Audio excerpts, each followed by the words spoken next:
The parking garage breathed out heat and exhaust as the workday bled into evening. Concrete pillars rose like tired sentries, their paint chipped and scarred by years of careless doors and slow collisions. Fluorescent lights flickered overhead, buzzing faintly, casting pale halos on oil-stained floors. Marcus Reed pushed his mop bucket toward the service elevator, the wheels squealing in protest. His back ached in that familiar, dull way that came from bending and scrubbing for 10 hours straight, but his mind was already somewhere else, at home, where his daughter Lily would be sitting cross-legged on the couch, waiting for him to help her with fractions she pretended not to understand just so he'd sit beside her longer. He wiped sweat from his forehead with the back of his hand and glanced at his phone. One missed call from the after-school sitter. Probably just checking when he'd be home. He quickened his pace. That was when he heard the laugh. It floated through the garage, too loud, too smooth, the kind of laugh meant to impress rather than respond. Marcus slowed without realizing it. Years of night shifts had sharpened his instincts. He'd learned to notice things others ignored, the way footsteps changed when someone was nervous, the way voices dropped when intentions weren't clean. Near the executive elevators, a black luxury sedan idled, its engine purring softly. The car gleamed under the lights, spotless, expensive, out of place among the dusty sedans and dented pickups. A man in a tailored charcoal suit leaned casually against the driver's door, one hand resting on the roof as if he owned the entire garage. His hair was perfect, his watch unmistakably costly. Standing a few feet away from him was Elena Ward. Marcus recognized her instantly. Everyone did. The CEO didn't come down to the garage often, but when she did, people noticed. She carried herself differently from the other executives, less arrogance, more alertness, but right now something in her posture made Marcus uneasy. Her shoulders were tight, her smile polite but restrained. She held her keys between her fingers, not unlocking her own car, not leaving either. "I'm serious," the man was saying, nodding toward the sedan. "It's late. Let me give you a ride. You shouldn't be walking to your car alone." Elena gave a small laugh that didn't quite land. "That's kind of you, but I'm fine. My car's just over there." Marcus stopped completely. His grip tightened on the mop handle. He'd seen the man before.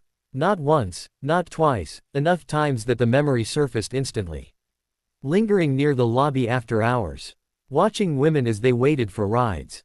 A week ago, Marcus had been emptying trash near the elevators when he'd overheard a hushed argument, a woman saying, "Please leave me alone," while the same smooth voice insisted he was just being friendly.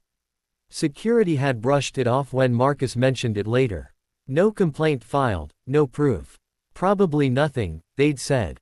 But standing there now, watching Elena hesitate, Marcus felt the same cold knot twist in his stomach that he'd felt back then. The man opened the passenger door, holding it wide with a flourish. "Really? It's no trouble at all."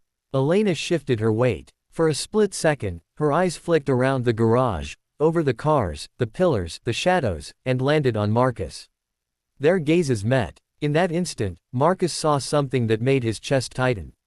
Not confidence. Not authority. Just a woman calculating risk, deciding whether politeness was safer than refusal. His heart slammed against his ribs. Before he could talk himself out of it, before fear could catch up, the words tore out of his throat. "Don't get in the car." The shout ricocheted off the concrete, sharp and sudden.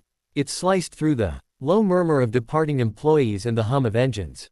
Conversations died mid-sentence. Footsteps slowed. The garage seemed to freeze. The suited man straightened, his smile vanishing as if wiped away. Elena stiffened, her hand tightening around her keys. "What did you say?" The man snapped, his voice edged with irritation as he turned toward Marcus. Marcus's pulse roared in his ears. Every instinct screamed at him to shut up, to apologize, to keep his head down like he always did. He was just a janitor. He had a kid to feed. A job he couldn't afford to lose. But Lily's face flashed in his mind, her gap-toothed grin, the way she trusted him completely. And beneath that, the memory of his wife's voice, years ago, telling him she wished someone had spoken up sooner. He swallowed hard and stepped forward, the mop bucket rattling behind him. "I said don't get in the car." The man scoffed and pushed himself off the sedan.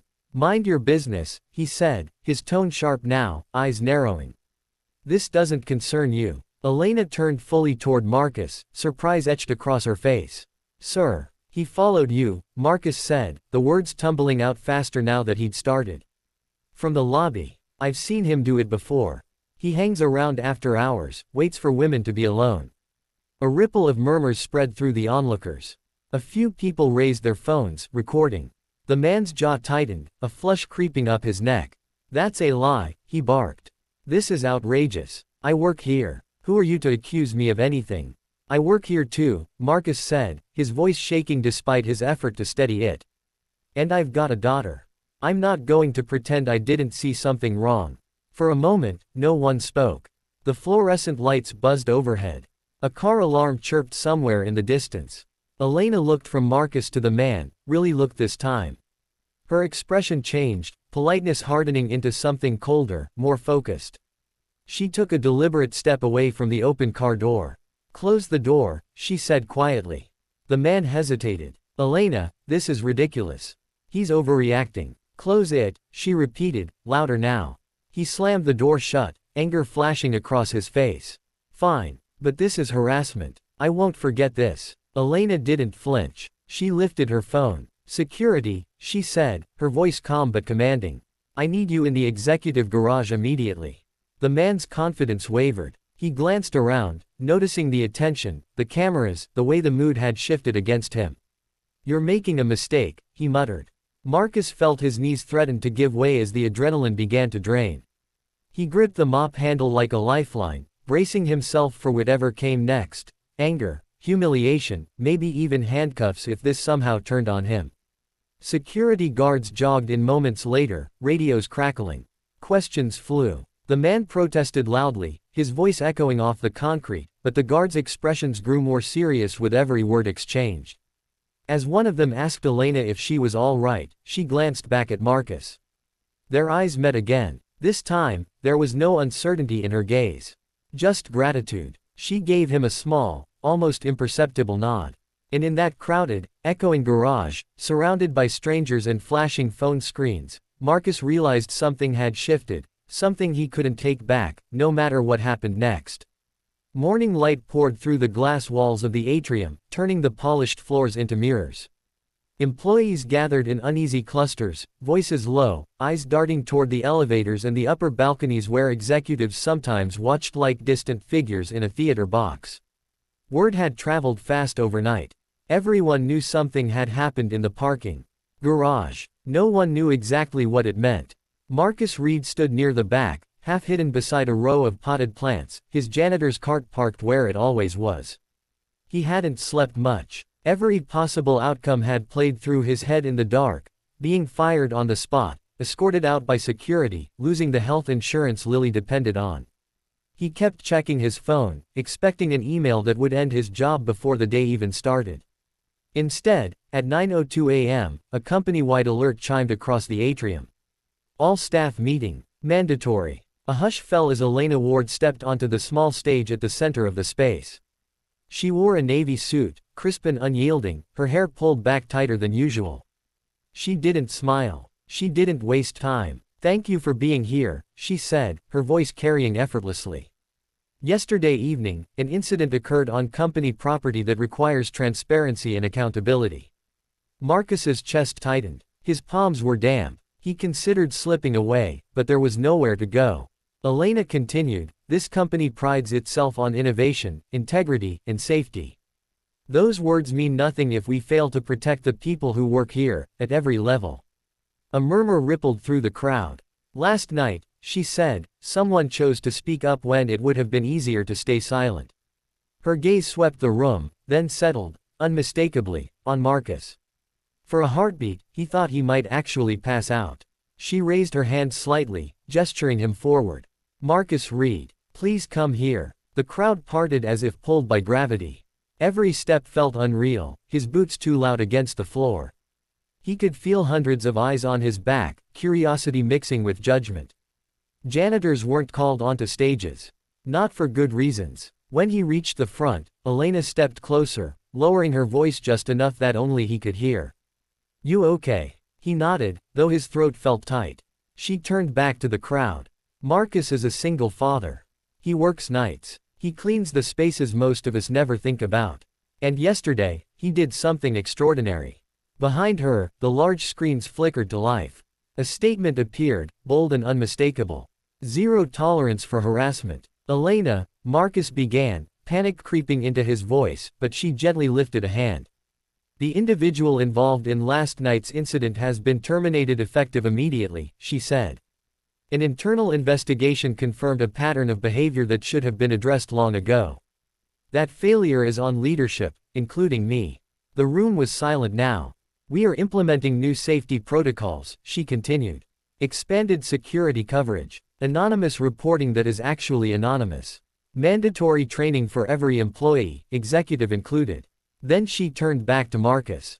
And we are recognizing the person who reminded us what courage looks like. Applause broke out, scattered at first, then swelling until it filled the atrium. Marcus stood frozen, heat rushing to his face. He didn't know where to look. Some people smiled at him.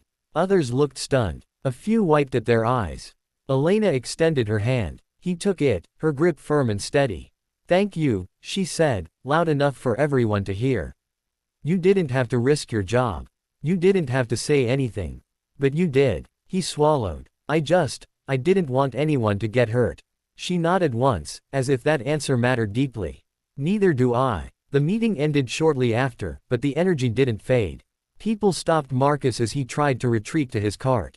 Engineers, assistants, managers who had never learned his name before. "Thank you," one woman whispered, eyes shining. "That took guts," another said. "I wish someone had done that for me years ago, eh?" Third added quietly. By noon, Marcus was summoned to human resources. His stomach twisted all over again. Instead of a warning, he was handed a folder. Inside was an offer letter. Facilities supervisor. He stared at the words, convinced he was misunderstanding them. There's been a mistake." "No," the HR director said gently. "There hasn't." Later that afternoon, Elena found him sitting alone in a small office that still smelled like fresh paint. His name was already on the door, printed neatly beneath the title. "You earned this," she said, leaning against the doorframe. "I was just doing my job," he replied. She shook her head. "You were doing more than your job. You were doing what power is supposed to do, protect people who don't have it." He hesitated, then said, "I was scared." She smiled, not unkindly. "So was I. That's how I knew you were telling the truth." As she turned to leave, she paused. "Your daughter, Lily, right?"